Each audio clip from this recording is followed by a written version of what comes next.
Semenjak bensin naik, sekarang posisinya ketika gue lagi bikin podcast ini, kalau nggak salah Shellnya super itu 15.300 lebih. Pertamaxnya itu 14.000 gitu. Jadi harga bensin lagi naik, mungkin karena pengaruh jadi dari luar juga ya, karena adanya perang dan segala macam. Jadi tanpa sadar sebenarnya bensin udah pada naik. Gue pernah ngerasain Shell Super itu harganya 9.000, sekarang jadi 15. Gila banget kan? Jauh banget kan? Nah, di situasi seperti itu yang kita juga bukan daerah perang ya, tapi ketika harga bensin tuh udah naik gitu ya, kadang-kadang gue juga melihat kesedihan juga, gue ngerasain kesedihan. Akhirnya gue memilih untuk naik kereta dan Gojek mau nggak mau ya, karena gue punyanya Gojek gitu. Jadi naik kereta dan Gojek itu pilihan terbaik gue yang sangat murah meriah hore gitu ya. Dan ketika sering kali gue naik Gojek, gue sering kali juga pada saat mau nyari Gojek itu banyak yang batalin juga. Mungkin juga karena pas batalin itu juga kalau yang gue tangkap ya, kenapa mereka ngebatalin, jarak tempuhnya tuh nggak sebanding dengan bensin yang mereka keluarkan. Artinya biayanya jangan-jangan mereka dapatnya tuh kecil. Misalnya tempat gue itu gue dapatnya tuh 34.000,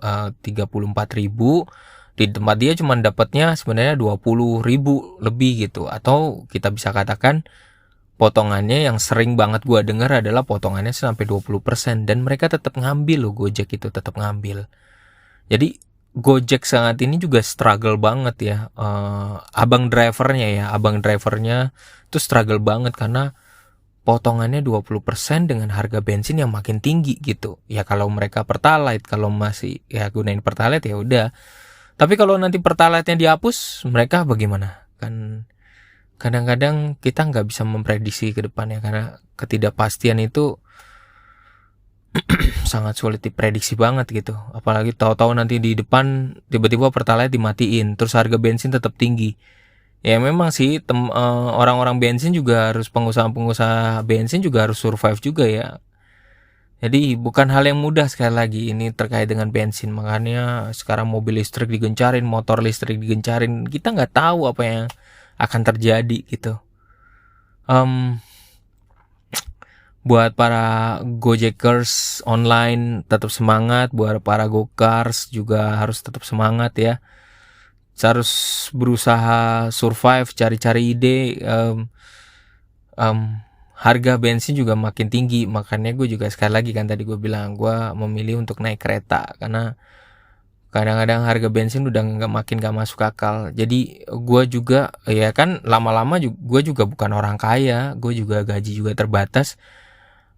Dan kadang-kadang gaji juga harus dipilah-pilah. Kadang-kadang nggak yang tadinya mudah banget, nggak terlalu gede, sekarang gue hitung-hitung lagi ya setiap gajian gue, terus kemudian potongannya berapa, terus kemudian gue pengeluaran berapa. Gila, bensin itu naik 100%, lu bayangin. Maka gue harus ambil alternatif yang lebih rendah. Caranya untuk membantu para Gojekers juga supaya dapat duit adalah beralih dari naik mobil menuju naik Gojekers ya, naik kendaraan Grabs, Gojekers, bantu mereka untuk dapetin duit. Terus kemudian kita naik kereta, naik angkutan umum yang murah meriah hore, walaupun murah dengan harga sekitar 3.000-4.000, tapi kita juga membantu kontribusi buat negara juga gitu kan ya. Jadi ya kayak sebenarnya kayak mirip di luar negeri, atau enggak mungkin kayak di Singapura kali ya. Jadi harga bensinnya dan kendaraan tolnya dan apapun itu jadi dimahalin di situ supaya orang beralih ke angkutan umum gitu. Ya itu bagus juga sih gitu. Jadi kita bisa menghemat dana-dana.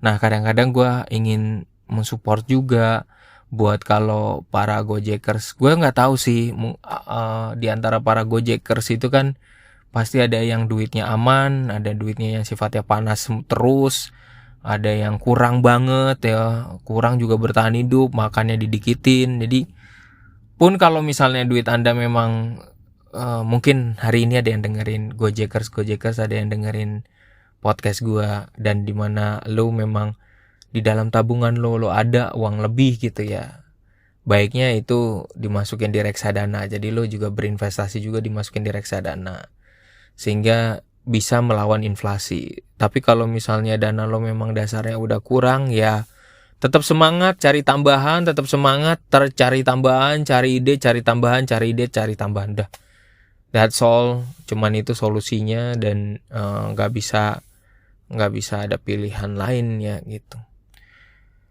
Oke. Sekali lagi semangat buat para Gojekers dan Gokars ya.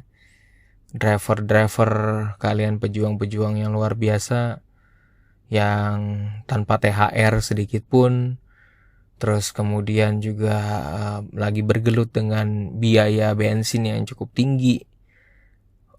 Kalian harus semangat cari potensi-potensi mengakali caranya supaya keuangan Anda aman ya setiap bulannya.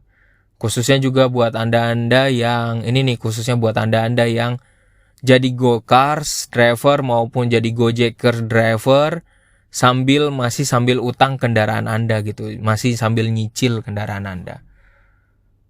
Selalu berhati-hati dengan keuangan Anda kayak gitu. Sebenarnya keuangan Anda tuh miris banget kalau yang masih sambil nyicil kendaraan gitu. Itu sangat masih sangat riskan banget. So selamat bergumul dan terima kasih buat teman-teman yang masih dengerin podcast gue, listeners, baik yang dalam kota maupun luar negeri. Terima kasih. Salam dari gue, Lembut Ambon.